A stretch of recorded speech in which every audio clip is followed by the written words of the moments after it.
சங்ககிரி தன் தாய்நாட்டின் விடுதலைக்காக தூக்கு கயிற்றை முத்தமிட்டு தன் மரணத்தை தன் தாய்நாட்டின் விடுதலைக்காக பரிசளித்த ஓர் மாவீரனின் இறுதி மூச்சுக்காற்று தன் தாய்நாட்டின் காற்றில் கலந்த தியாக பூமி.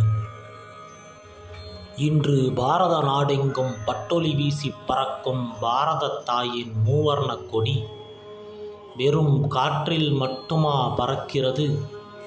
இல்லை, இல்லவே இல்லை. இதுபோன்ற மாவீரர்களின் மூச்சுக்காற்றில் தானே பறந்து கொண்டிருக்கிறது.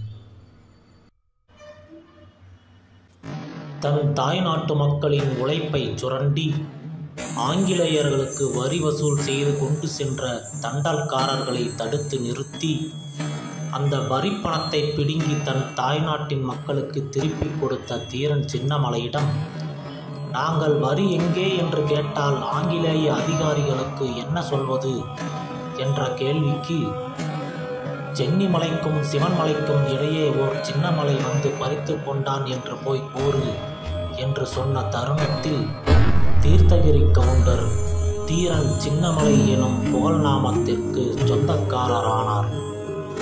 அடிமை இந்தியாவில் ஆங்கிலேயரை கண்டு அச்சப்படாத சிற்றரசுகளோ பேரரசுகளோ இல்லாத தருணத்தில் நெஞ்சை நிமிர்த்தியபடி ஆங்கிலேயர்களை எதிர்த்து நின்று போரில் வெடிகுண்டுகளை வீசி எறிந்து ஆங்கிலேயர்களை திக்குமுக்காடச் செய்த போரில் 3 முறை ஆங்கிலேயர்கள் மோதி நேருக்கு நேராக வெல்ல முடியாத சிம்ம சொப்பனமாக திகழ்ந்தார் தீரன் சின்னமலை. ரோல்ஸ் பிரபு என்ற ஆங்கிலேய தளபதியின் தலையை துண்டாக வெட்டி அவற்றை ஓர் தாம்பூலத்தில் வைத்து மஞ்சள் குங்குமமிட்டு மாலைகள் சூடி கொங்கு மண்டலத்தில் இருந்த ஒவ்வொரு கிராமத்திற்கும் எடுத்துச் சென்று இனி வெள்ளையரை கண்டு யாரும் அச்சப்பட தேவையில்லை, அவர்களுக்கு யாரும் வரி கட்டவும் தேவையில்லை என்று சொல்லுங்கள் என்று கூறி வீரம் விதைத்த வீரத்தின் விளைநிலம் தீரன் சின்னமலை. நேருக்கு நேராக மோதி இந்த கொங்கு நாட்டு சிங்கத்தை வீழ்த்த முடியாத ஆங்கிலேயர்கள் சூழ்ச்சி வலையில் சிக்க வைத்து இவரை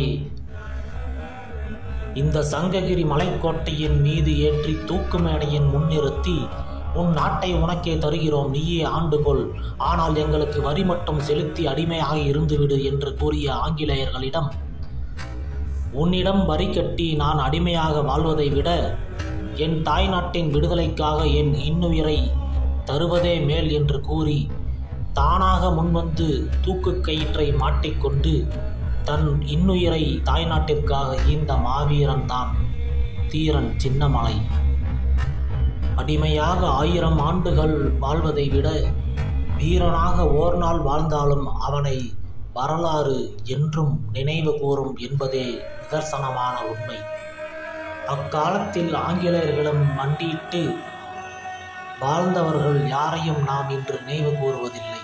ஆனால் தீரன் சின்னமலையார் அவர்களை இன்னும் 100 ஆண்டுகள் 1000 ஆண்டுகள் அல்ல, எத்தனை ஆண்டுகள் ஆனாலும் இந்த நாடு இருக்கும் வரை, இந்த வையகம் இருக்கும் வரை அவரது நினைவுகளை நாம் மறக்க மாட்டோம். உயர்ந்து நிற்கும் இந்த சங்ககிரி மலைக்கோட்டை வானளாவ தீரன் சின்னமலையின் புகழை என்றும் சொல்லி நிற்கும் என்பது மட்டுமே நிதர்சனமான உண்மை.